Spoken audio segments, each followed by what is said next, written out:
पूज्य बाबूजी के कुछ विचार हैं जिन्हें शुरू करते हैं।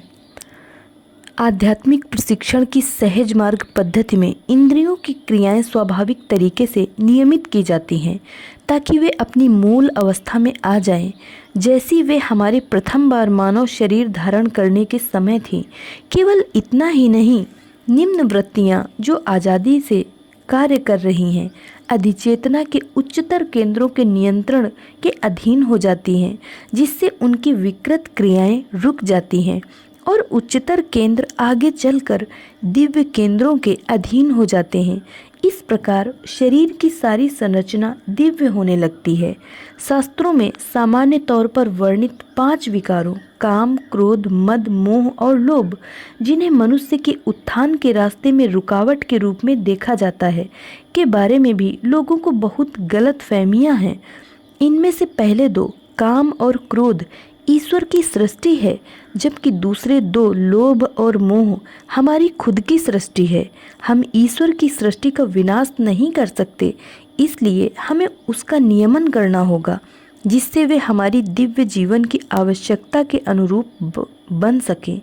मैं आप लोगों को स्पष्ट तौर पर बता दूं कि अगर काम को पूरी तरीके से समाप्त कर दिया जाए तो बुद्धि भी समाप्त हो जाएगी, क्योंकि इसका केंद्र बुद्धि के केंद्र से गहन रूप से जुड़ा हुआ है। इसी तरह अगर क्रोध को पूरी तरह से समाप्त कर दिया जाए तो व्यक्ति न तो ईश्वर की तरफ बढ़ पाएगा और न ही भौतिक उत्थान कर पाएगा। वास्तव में यह क्रोध ही है जो क्रियाओं को उत्तेजित करता है। वस्तुतः यह शरीरधारी आत्माओं की आवश्यक ज़रूरत है। यही मामला अहंकार या स्व के साथ भी है। सामान्यतः स्व के लिए मैं शब्द का प्रयोग किया जाता है और इसकी पहचान शरीर के साथ होती है, लेकिन इसके साथ साथ यह इस बात का संकेत भी करती है कि इसमें जीवित शक्ति ही सचमुच पर्दे की आड़ में सक्रिय है। अगर किसी तरह किसी आदमी को उसके शरीर या आत्मा के भाव के एहसास से भी छुटकारा मिल जाए तो वह ईश्वर के निकटतम होगा जिसके लिए वह तड़प रहा है। वस्तुतः इनमें से कोई भी चीज़ बुरी नहीं है। इनका गलत प्रयोग करके हम इन्हें बाधा के रूप में विकसित कर लेते हैं। अपनी विशुद्ध अवस्था में जीवन के प्रत्येक क्षेत्र में, सांसारिक या आध्यात्मिक, ये हमारी सहायता करती हैं। अतः हमें न तो इनकी निंदा करनी है, न ही इन्हें कुचलना है, बल्कि इन्हें शुद्ध करना है ताकि इनकी क्रियाएं नियमित हो जाएं।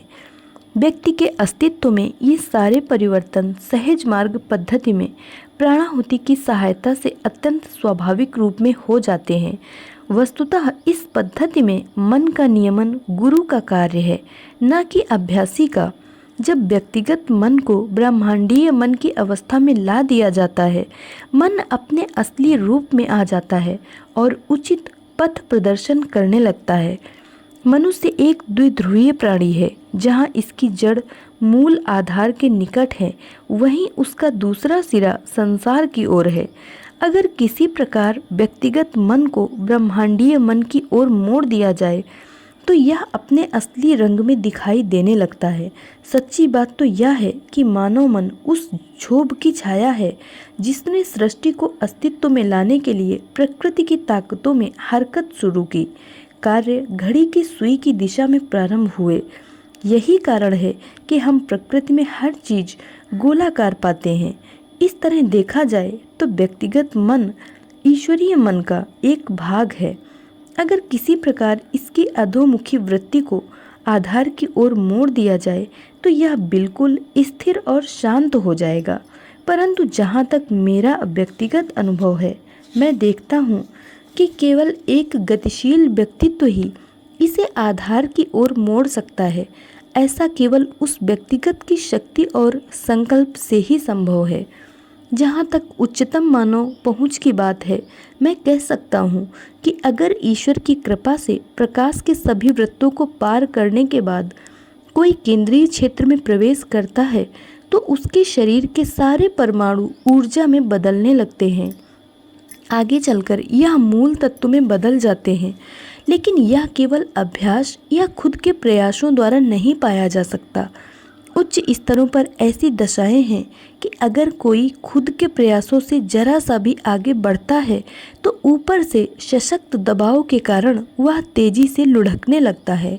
जहाँ तक उच्चतर क्षेत्रों में हमारे प्रवेश का संबंध है, गुरुदेव की सहायता अपरिहार्य है। सहज मार्ग का यही सार है जो संसार के सामने प्रस्तुत है। इस पद्धति में हर किसी का स्वागत है, वह आए और इस पद्धति का व्यवहारिक अनुभव प्राप्त करे। धन्यवाद।